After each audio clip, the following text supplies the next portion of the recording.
Yeah. No, not last. There is one tomorrow morning. No. Ah. Because you need more. Hmm? So yesterday we finished on that, and we also discussed about it later with Philip, and he asked me if we have an idea if the event that generated this anomaly is a global early event or if it's several early events on a smaller scale. Huh? And I think, thinking about that later on, maybe we have an answer to that. And in fact, it's coming back. I told you, by combining all this data, we can get a better idea of what the lutetium, hafnium, and samarium neodymium source ratios are. And then we can draw a map in the lutetium, hafnium, samarium, neodymium space of our mantle source, Archean mantle source of Archean rocks. And so this is the area, the yellow ones and the blue ones are modeled lutetium hafnium ratio and samarium neodymium ratio for mantle cumulates derived from magma ocean crystallization.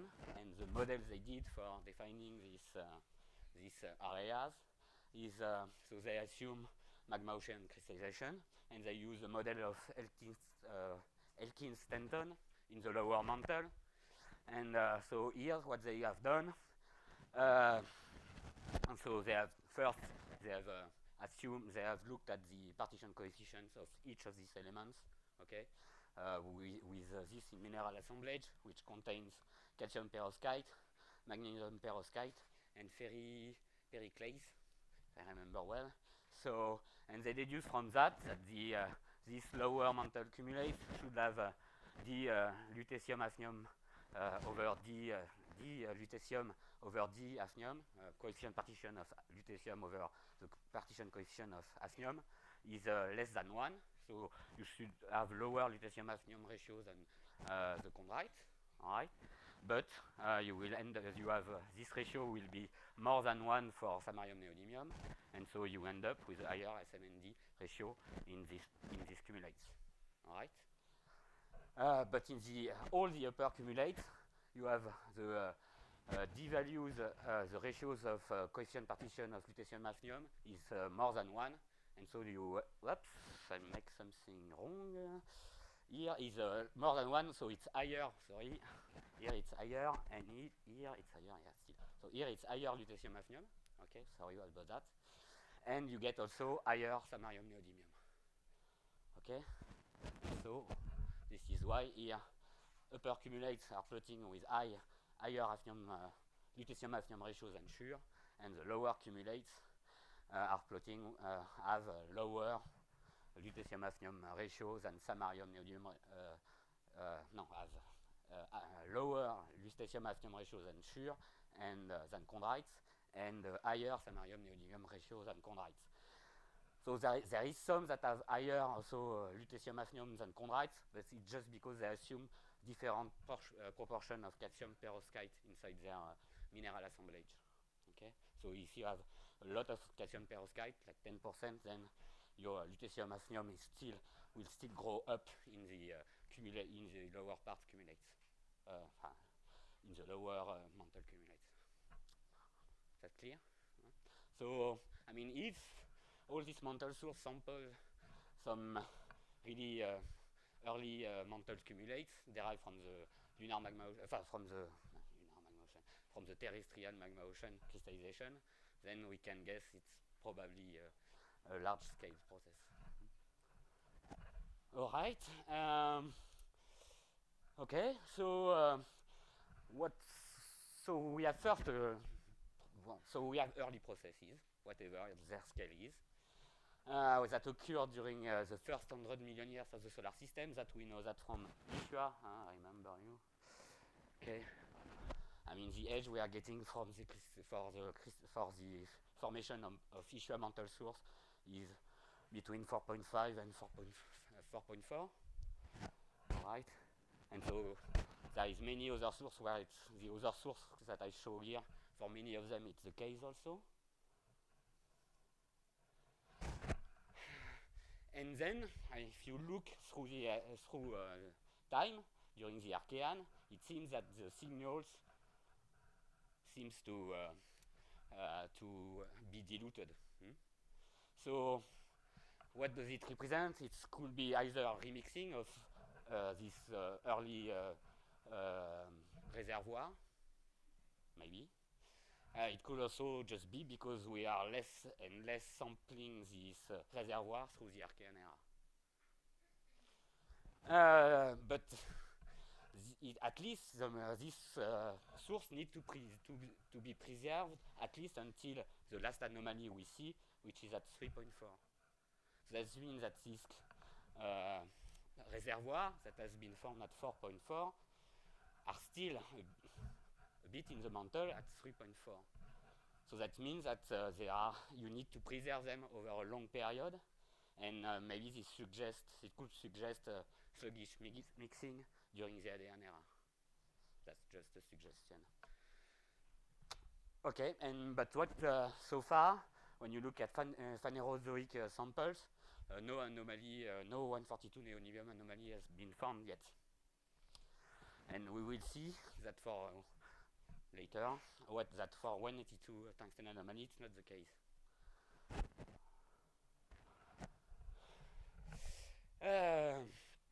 One last thing on this diagram. Did you notice this?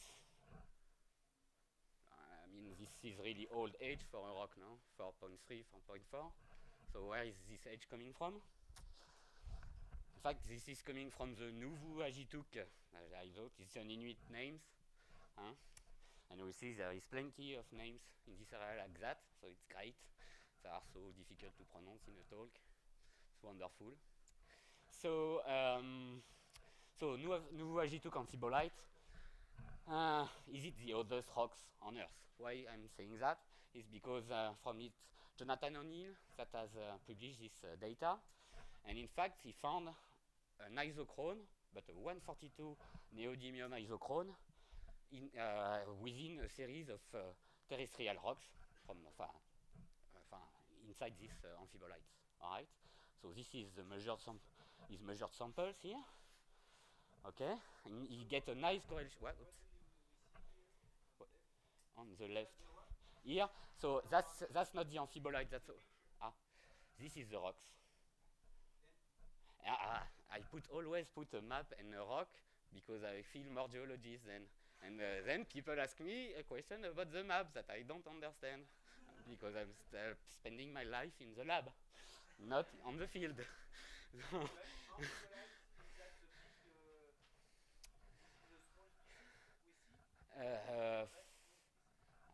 My guess is this is the amphibolite. I mean, I took directly this slide from a Jonathan talk, so I should say. So I guess this is the amphibolite he's talking about, but that's my guess. I was sure I got a question on that. Yeah. So why we think why I'm saying it's an isochrone? Why they say it's an isochrone? It's because this is 142, 144 isotope ratio, and this is the samarium neodymium ratio, but this time it's the measured ratio within each samples. Okay, so it's an isochrone. It's not the measured. It's not what we inferred from the internal isochrone from each samples and then derive a mantle source and so on. This is really measured within samples, so it's an isochrone as defined like that. And they get this isochrone give an age of 4.3. Yeah, but that's the question. Because if you look at the long-lived isotopes, neodymium, then you get an age which is 3.8, which is more kinds of also one of the oldest age on Earth, but maybe not the oldest one, because there is 3.9 somewhere also. Not so in Greenland, I guess in Akasta, if I remember well. So, okay, so why do we have difference of age between the two systems? So for sure, Jonathan tried to explain that. Normal. So these rocks are highly metamorphosed rocks. Huh? So first he assume a model where you have first rock formation at 4.4. Okay, formation at 4.4. You have two samples here. Then you let it evolve with time. You finish here. The two samples are here. Then you do thermal metamorphism at 2.7, and this will change your SMND ratio. And here he assumes that it's induced a bit of melting, okay? And so that the change of SMND ratio will be induced by melting. Okay, so that's induced change, but small changes, not large ones. And then you let so you fractionate your samarium neodymium here, you fractionate your samarium neodymium here, you generate this reservoir, okay? Then you again evolve with time until today, and you finish with all these reservoirs, okay? And after, if you draw a line through them, you will get an age that are between 3.8 and 2.7, let's say. Huh? But if you look at the 142, 144, so the short-lived isotope system, so you have formation at 4, and then you, that's not really well, okay, so you have formation at 4. After the, so you have fractionation at 2.7, but at 2.7 there is no more 146 alive. All right. So the effect will be much less. The global effect on this, because after, so from his model, he's obtaining this M2, this M6, so he has make a small fractionation, but after 146 was extinct, so that's why it's flat, and after it's not evolving like here. And so he's getting these data points at the end. All right. Okay, and so he's driving lines through all of them, and he's always getting age which are quite close from the formation age he initially put in his model. Okay, all the age are above 2.3 gigayears. So we say this system, the short-lived system, is much more robust to thermal metamorphism than than the long-lived samarium neodymium system. And so he stay on his idea that these rocks are 4.3 billion years old.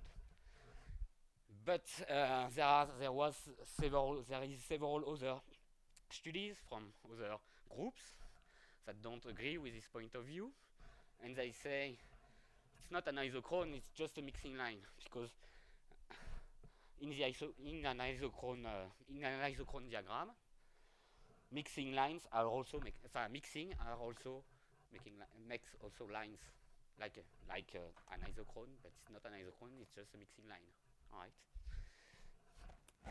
And so they try to demonstrate it, and Guitreau measured hafnium inside this amphibolite and deduced the hafnium composition at the time of the formation of the rocks, and then he plots this hafnium isotopic composition versus neodymium isotopic composition. Here the long-lived neodymium,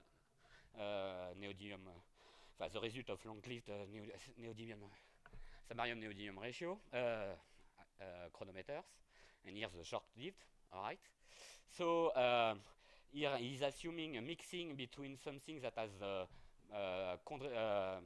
chondrite composition here and here, and he mixing that with this more enriched amphibolite. Okay, and this gives you mixing curves, and you see that it's looking like the amphibolite data are following this mixing curve. Okay, so that was one argument in favor of it's not an isochrone but just a mixing line. And then Ross also did a model, but a little different from the one from Jonathan O'Neill. So what he has done again, so he has age of formation of 4.5 instead of 4.4. That's not a big difference.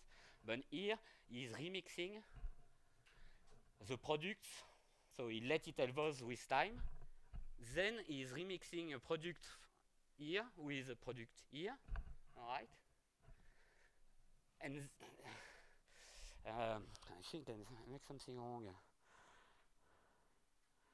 I mean, I don't really, but the global idea of his model is that you can mix different melts, okay, that has been formed very early with the BCE composition, and then you will obtain, this is the result of his model, you will obtain in the 143 neodymium, you will obtain a disturbed edge of 3.8, and you will still get an edge of 4.2 for the 142, 144 neodymium. Okay, so it means I don't. So I put a question mark here because I think they will never agree. The both group will never agree together. So it's like a never-ending story. And when you talk to Jonathan, it's great, but he knows so well the field that he will try to convince you with field arguments. And so he's the expert of the area, so it's really hard to discuss. So this stuff. I think this is a strong argument, even if it's alignment. Mixing. It's a model. If you increase a bit the concentration in these two members, maybe you can better fit the data. So I think this is a good argument in favor of this is not an isochrone but just a mixing line. But still, this data is interesting because if it's a mixing line, okay. Oops.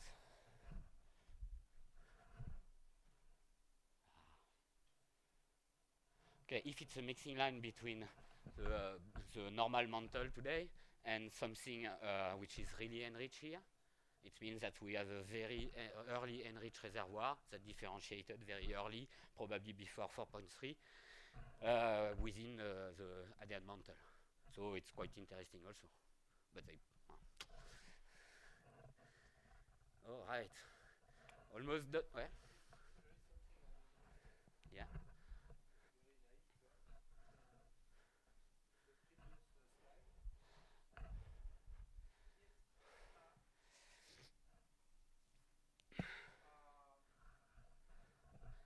It's much harder to represent because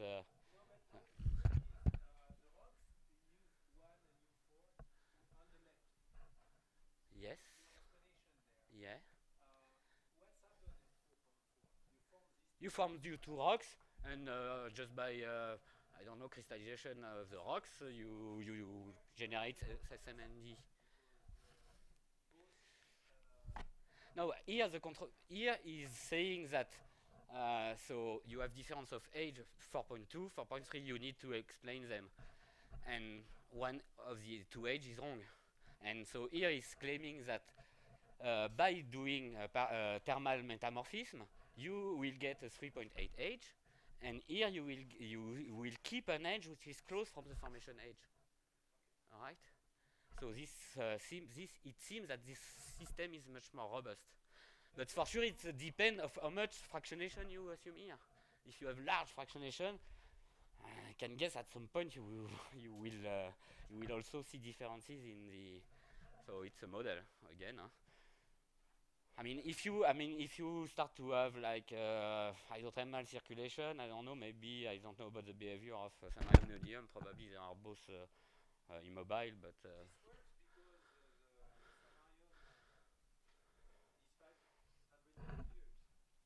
It works because yes, exactly. So this it's because this one after 500 million years, this one doesn't evolve anymore, so that doesn't induce as much change as on this one. That's the idea, and that's why he's claiming this is much robust.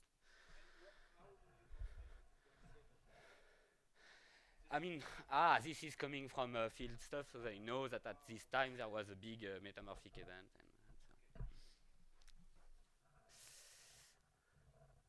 Alright, so before we move on to hafnium, I wanted that we make a little travel through space, changing a bit from the Earth, a bit more fun also, and also because these systems are particularly useful for constraining magma ocean crystallization, and you know that these magma ocean structures are well preserved in the Moon, and also better preserved on Mars than on the Earth. All right, because the planets are, there was less convection and so on. So where is the best? For sure, it's the Moon. So cooling of the moon following the lunar formation, and we saw yesterday that's fantastically quick. That was amazing, as shown by Maelis. Hours. Ah, gosh, this is much longer time scale. You will see. So this after cooling yield to magma ocean crystallization, and the different reservoirs produced by this magma ocean crystallization on the moon has been better preserved on the Earth. And so if you walk on the moon, all the primitive lithology you will find are or derive from crystallization products of the lunar magma ocean. And all the surface is old. It's not like on the Earth. I mean, the youngest samples on the moon are about 3.9 billion years old. So that's, I mean, our Archean rocks, the oldest one except the Jonathan O'Neill ones, are 3.9. So it's quite interesting, I guess, I find. Amazing. Alright, so the mare basalt are produced from the remelting of early mafic cumulates, okay? Whereas the anorthosic crust, which are from one of the oldest terrain that you can find on the moon, are older than 4.4. Are 4. No, the oldest of these samples are 4.4. They are formed by the flotation of plagioclase at the end of the crystallization of the magma ocean. At the end, it depends on the model, but yeah. And then you have creep. Creep stands for potassium, rare earth element, and phosphor. This is the residual liquid highly enriched in incompatible element, which is residual from magma ocean crystallization. So it's a really strange reservoir because you don't find creep like that. You don't sample the creep liquid like that. In fact, you find it associated with all these other lithologies, and they call it creepy basalt or creepy anorthosite and stuff like that. So it seems that some of these primitive lithologies has been I think the process is not understood at all, but have contaminated some of these primitive lithologies. But from what I understand, is that the process of how the samples get creepy is unknown. But after, they just have the creep signature, in particular in terms of incompatible elements, because the creep liquid is so enriched in this element that they will completely erase the primitive signatures of the rock. All right.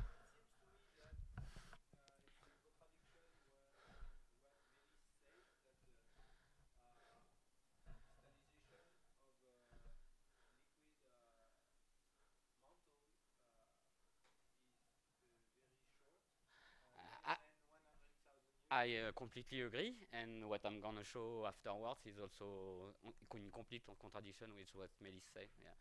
Yeah, she gets really short time scale, but we get very long time scale.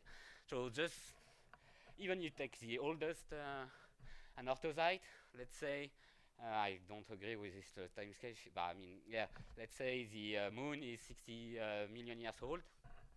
Okay, then it's already 100 million years for the magma to cool, for the magma ocean to cool. Okay, this is the result obtained on lunar samples. Still here the long 142 neodymium data, here the 143 neodymium data. So these data are just the initial isotopic composition derived from the internal isochrone of each samples. All right, whereas here the composition can be directly measured on the lunar samples, okay, because after 4 billion years everything is frozen. But not exactly, in fact, because there is a small cosmogenic production correction to apply.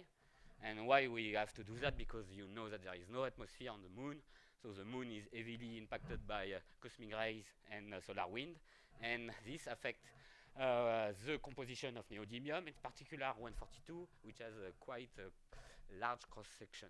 All right, but these corrections are still quite minor. It's just 0 to few ppm for the samples that have the largest exposure age. Okay, Okay, so we get, so this is the samples. We have a nice isochrone, a mantle, we call it a mantle isochrone, because it's, I mean, these samples are cogenetic in a way, all right, but there is probably a little difference in terms of time of formation, but at least when you see alignment is not perfect, but it's okay. So it means that the time interval of the lunar magma crystallization is maybe not that long.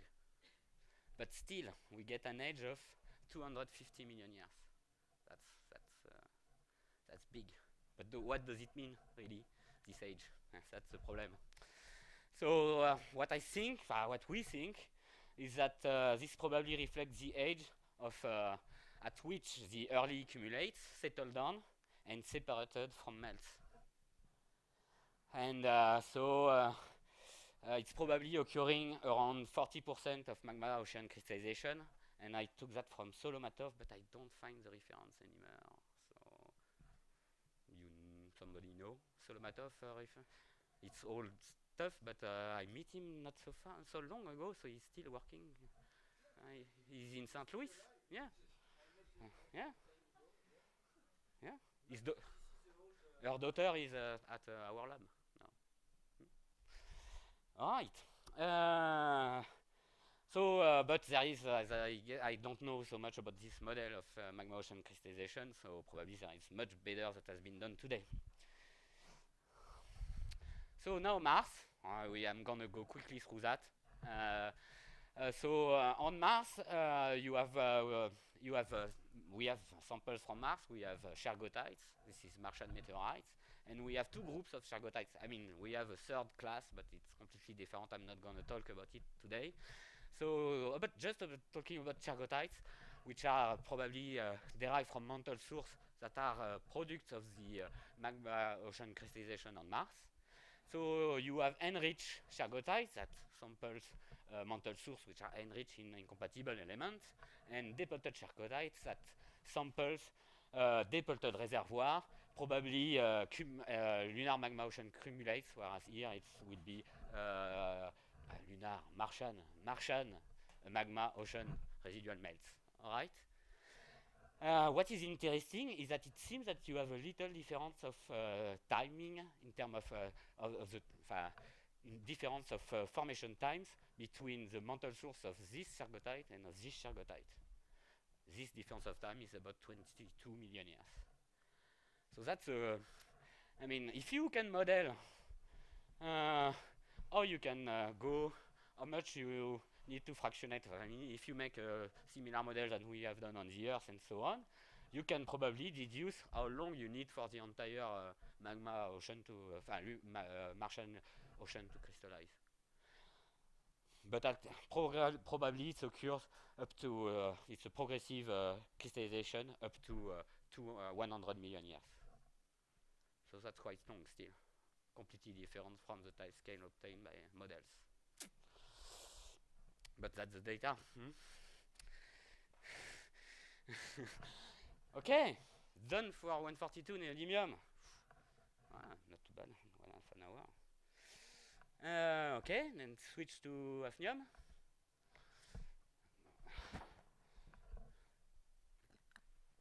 And we'll see hafnium tungsten is much easier than. Yeah, you don't believe me? It's much easier because yesterday you told me there is several isotope system, one long, one short, and you are mixed. Here you just have one. So that's easier. Full screen. Okay. So, I mean, what we are going to talk today is really easy, and tomorrow will come the data, and then it will become a bit more complicated. All right. So, hafnium 182 is decaying into tungsten 182, and with a very short half-life, only 9 million years. So this time, here it's a representation of the isotopic ratio of hafnium. Okay. within the solar system. So let's say this is the initial of the solar system. What it means to have a so short half-life, this means that after 5 of this half-life, so around 60 million years, you almost have no 182 hafnium anymore. Completely dead. Okay. So this means that the isotopic variation of the 182 tungsten over 184 tungsten. 184 tungsten is a stable, non-radiogenic isotope of tungsten. That's why we normalize 182 to it. Okay, so this variation of this ratio can only be produced during the first 60 million years of the solar system. That's great. So we can look, and after, it's not moving anymore. So we can look at what is happening during this from 0 to 60 million years after the start of the solar system, and it's great. Okay, so problem is that the initial abundance of 182 hafnium is really small. I mean, it's, did I put it here? Yes, 1 10 to the minus 4, there is a minus missing. Okay, and so this is becoming 182 tungsten, so you can, and tungsten 182, there is a lot of it. So the variation you're gonna induce are really small. And this is why, again, we use this kind of crazy notation that usually other than geochemists hate. So, but they mean exactly the same than, they don't mean isotope ratio, they mean the deviation of the isotopic ratio relative to the terrestrial standard. Either in part per 10,000 or in part per millions. So different case. So this is 1 epsilon is 100 mu. And when you have an epsilon of 0, you have the same composition than the modern mantle, because our standard is coming from the modern mantle. Okay? Let's go on. So this is the equation we saw yesterday, the same equation than for the 142 neodymium, but this time for tungsten. So this is the tungsten isotope ratio at the time t. This is equal to the tungsten isotopic ratio, the initial tungsten isotopic ratio, plus the initial abundance of 140, you see, copy and paste. The initial abundance of 182 hafnium relative to 180 hafnium at the start of the solar system, initial, yeah. And times across the chemical ratio, hafnium tungsten, and as a function of time, again, okay? So this can be measured today. This can be measured today. Chemical ratio and isotopic ratio can be measured today. And then we can deduce from the slope the initial abundance of 146 within the solar system, and from the intercept with the y-axis, y-axis, we can determine the initial isotopic composition of tungsten.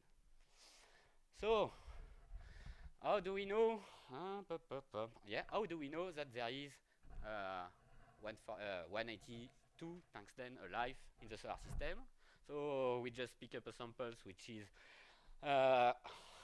which formed after 60 million years after the start of the solar system, and here we pick up CAIs.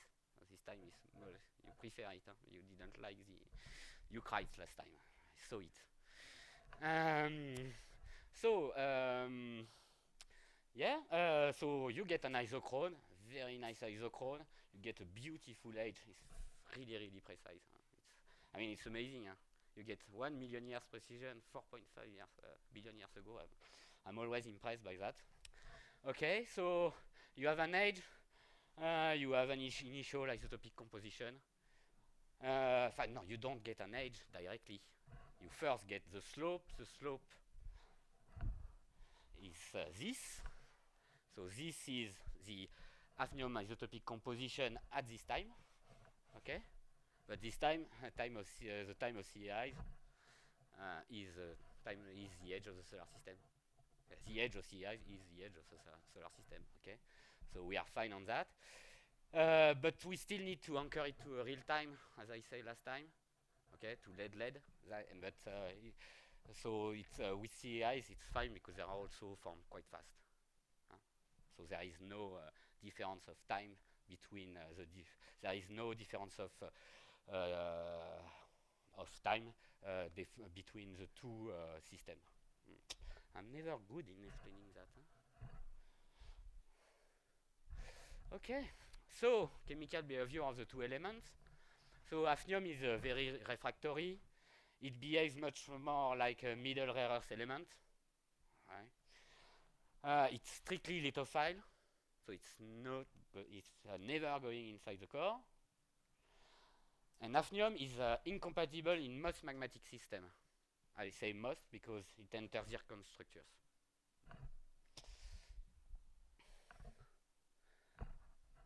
So for our purpose, zircon doesn't matter so much.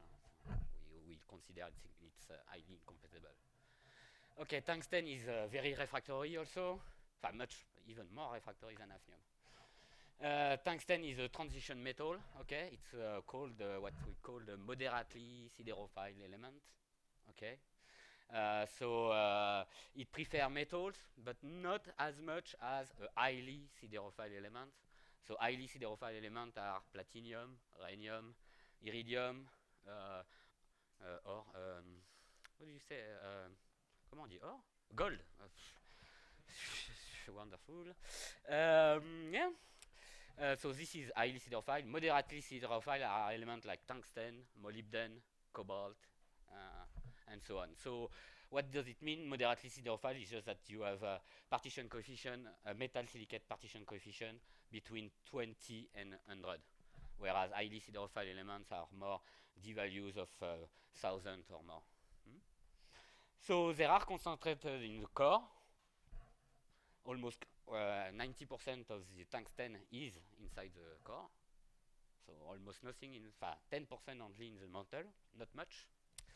And tungsten is highly incompatible during magmatic process and prefer silicates to go inside the melts. Okay, so how do we fractionate hafnium from tungsten knowing all this chemical behavior?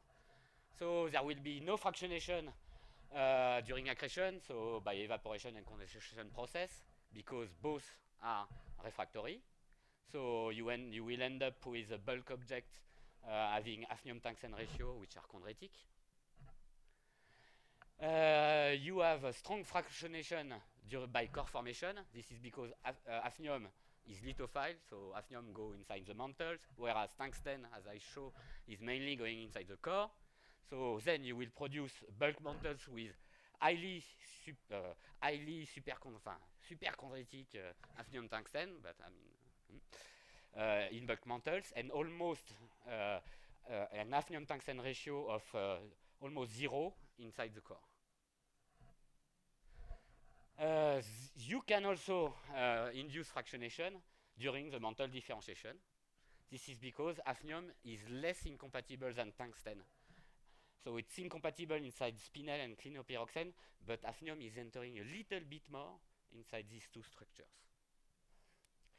So you will end up, so when you make partial melting or crystallized fractionation, you will have melts with lower hafnium-tungsten ratio and crystals with higher hafnium-tungsten ratio than the parental than the parental reservoir.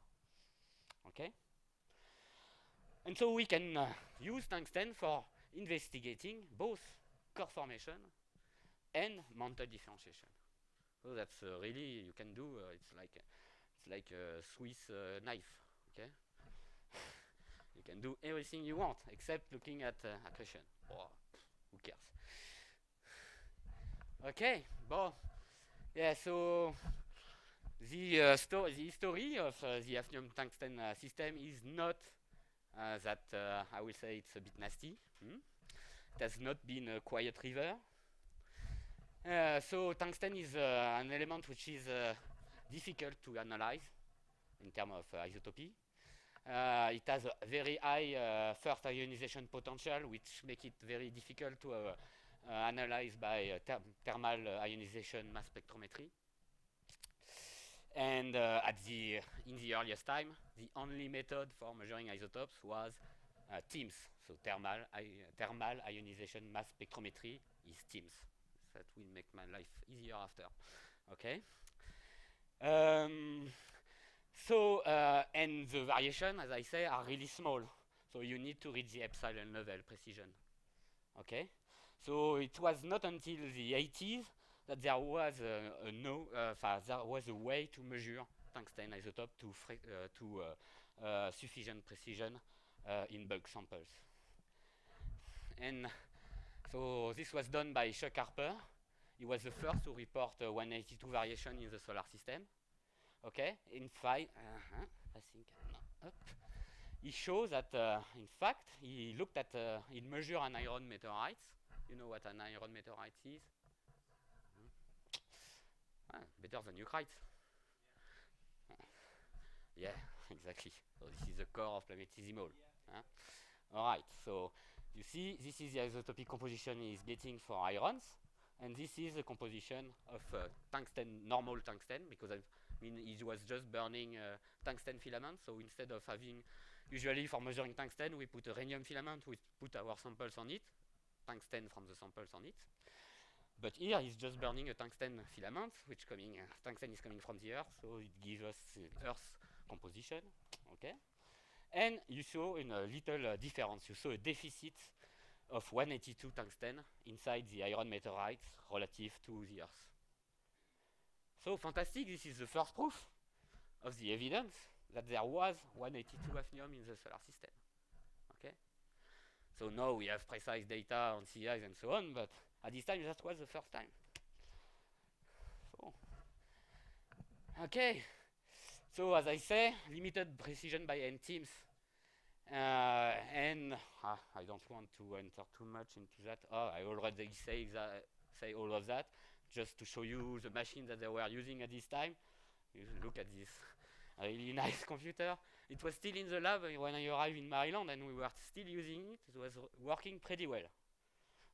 But it was everything was digital. It was really fun. Well, whatever, that was just for fun. And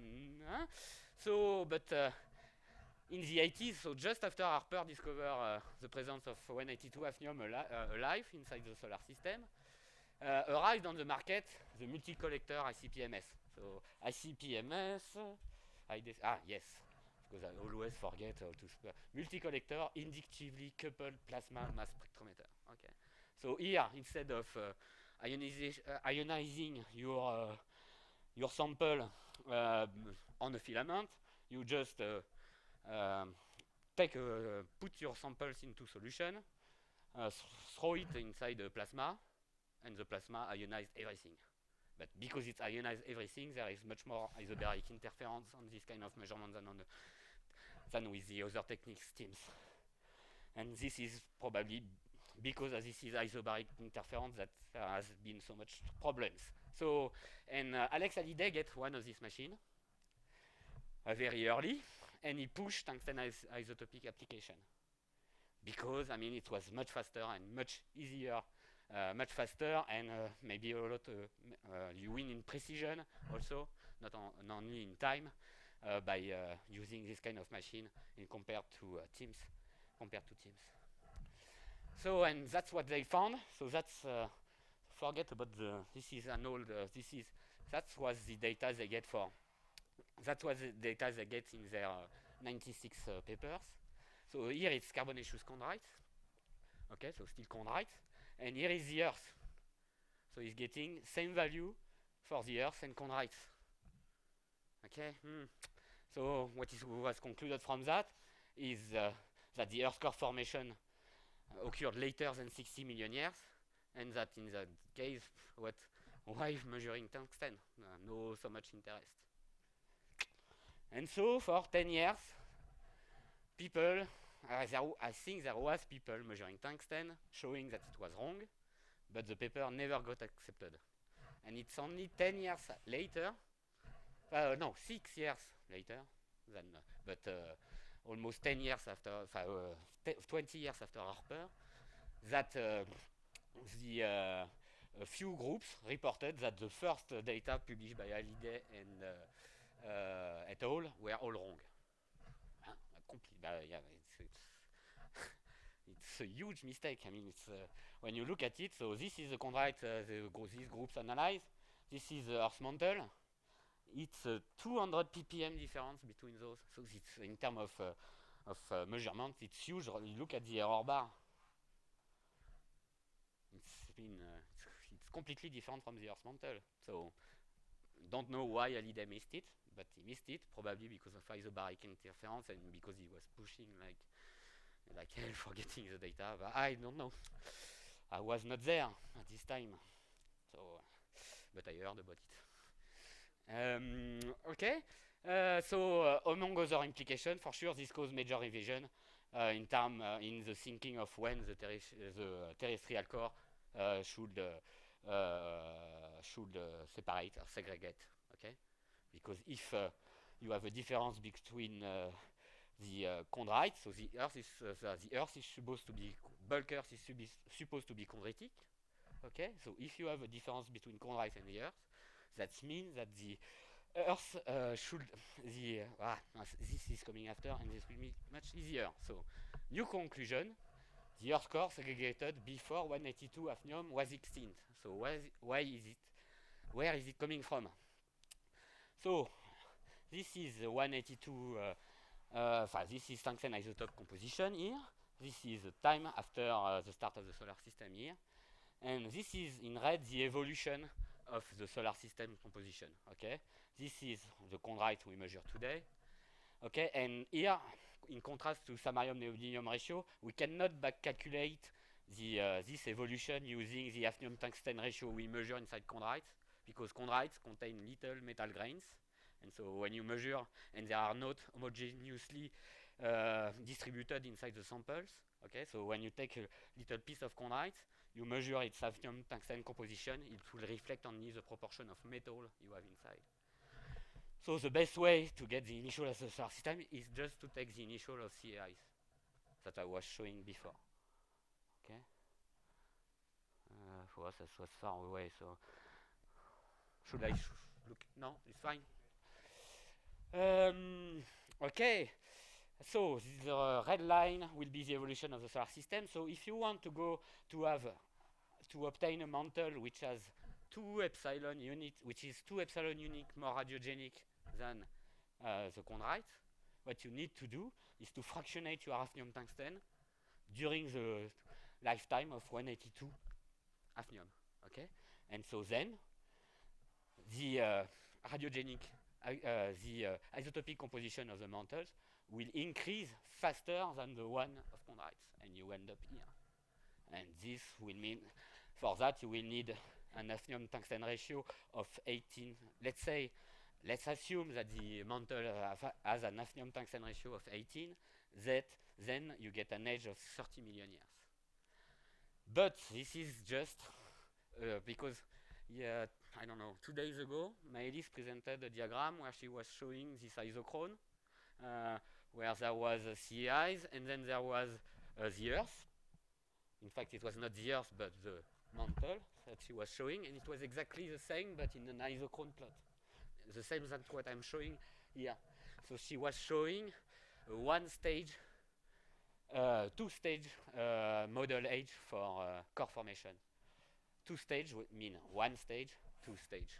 All right, but this is really an approximation. This is not a real age; it's a model age, because we know that the core formation just didn't happen like that. It's not instantaneous process. It has to be a progressive process. It's probably quite erratic. Okay, so this is not a real age.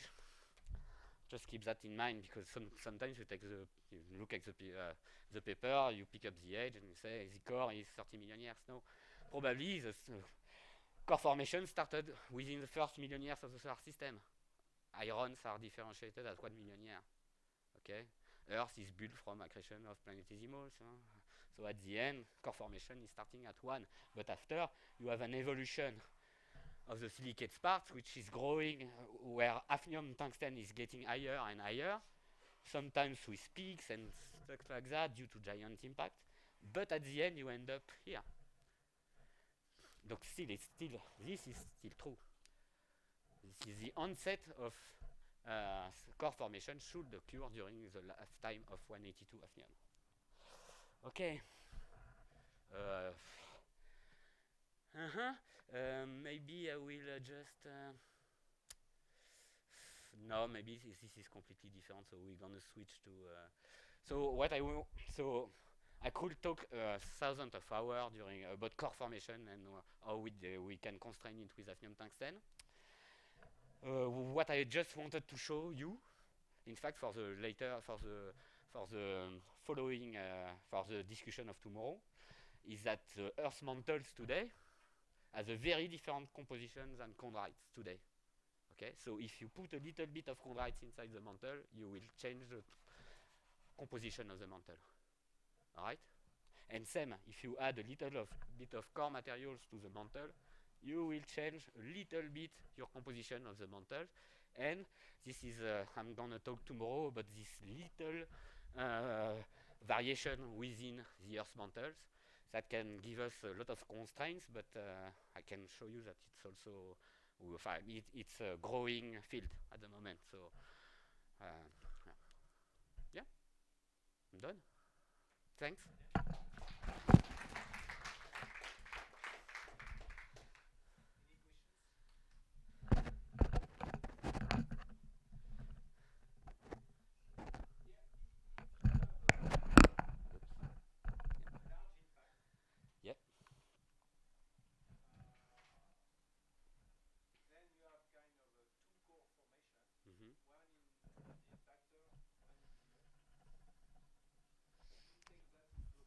Yeah, so I mean, not here, but there is plenty. I mean, there is a paper from Thorsten 2004, if I remember well. Hallyday also makes some model about that. So I'm gonna do the same graph. So this will be the shear evolution. So chondrites here. And so let's say the onset of core formation is 0, is 0, 1, 2 million years. Then you start to evolve like that. Maybe you have a small impact here, and you go like that. Okay? And the shift here will depend on the degree of equilibration between impactor core and the mantle and so on. So this is clearly not defined. Sometimes you can have a shift up also. That's possible.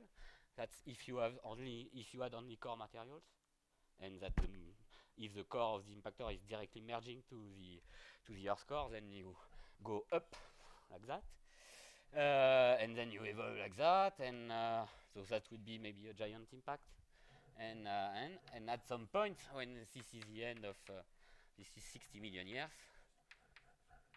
you froze your composition and you end up here. So at the end, you don't have much constraint. You know that after 60 million years, at least, you have nothing happening anymore. Except if you have an impact of something which is equivalent to the. Oh yeah, that's clear. Ah yeah. But if you mix this with this, you finish here. Yeah, but that's clear. Yeah. But it's much more difficult in terms of for hafnium tungsten. I mean, it's not like nucleosynthetic anomalies where you have one well-defined composition for the core and the mantle for the entire body, more or less, for the impactor and the Earth. Whereas for hafnium tungsten, so you have the core of the impactor, which is highly unradiogenic. So because it's core of the impactor is frozen, okay, it's stop at 1 million years. Core of the impactor will be somewhere here. Oops, off. Bon, yeah. Okay. So there is a difference. So when they claim, so if you say the impactor is coming from the same feeding zone than the Earth, okay. So it will have, in terms of nucleosynthetic composition, yeah, it will have the same. The composition will be the same. So molybdenium isotopic composition will be the same. Ruthenium isotopic composition will be the same. But in terms of tungsten, the composition of the mantle of the impactor depends on the history of the impactor. Okay. So depend of the times of core formation inside the impactor and so on. Depend of the condition, the d values also could be different depending on the condition. So you could still have differences. Even, I mean, it's really difficult to make something really similar, exactly like the Earth. Okay, for the difficult to have an impactor which has exactly the same composition than the Earth. But the bulk composition will be the same. They are both chondritic. If core plus mantle.